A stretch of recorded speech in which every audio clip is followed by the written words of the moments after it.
ito po ang mangyayari sa inyo. Yung dream house nyo, yung dream car nyo, at yung savings po ninyo, sigurado, ibibigay ni Lord. Tama? Power.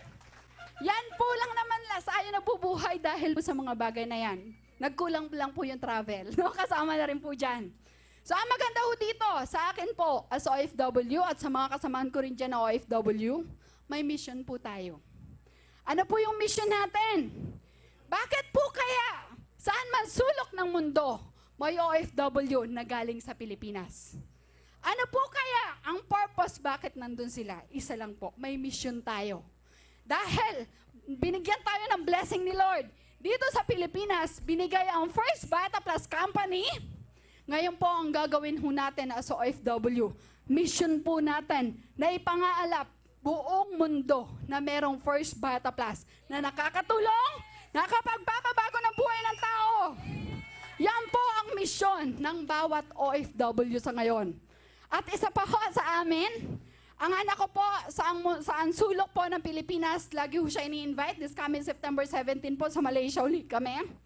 Ang maganda po dito, tuwing pumupunta ho kami, halos monthly po, hindi nyo ako gaano nakikita. Dahil madalas po kami naglalaro po yung mga bata. Ito po ang ginagawa namin. Tuwing naglalaro po yung mga bata, no? Ako naman po, sinishare ko ang First Bata Plus. At ang maganda po dito, dahil po dyan, marami na rin po akong dealer, no po, na taga-ibang bansa. At ang masarap po dyan, tuloy-tuloy lang po yan. Sigurado po sa First Bata Plus ang answered prayer tayo. Kaya ngayon po, samantalin ko yung pagkakataon na to, unang-una po, nagpapasalamat ako kay Lord. At nandyan, ginawa niya po si Ma'am Doyi at si Sir Sok and family, na nagtayo ng napakagandang kumpanya. Sila po ang nagbigay sa atin ng pag-asa. Dito sa Pilipinas ho pala, naging answered prayer ako. As OFW, ano ko po sabi kanina, kung meron lang pagkakataon na yung kinikita sa abroad, kaya ang kitain sa Pilipinas. Eto na po yun, First Bata Plus. Kaya maraming po salamat po sa inyong lahat. Maraming salamat po.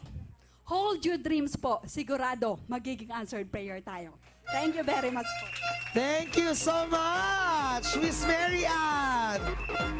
Grabe, sobrang nakakabilib. May mga OFWs ba tayo nandito ngayon, present? Meron doon. Naku po, ayan, isang napakagandang ehemplo si Miss Mary Ann. Ngayon naman, mga Dabarkads,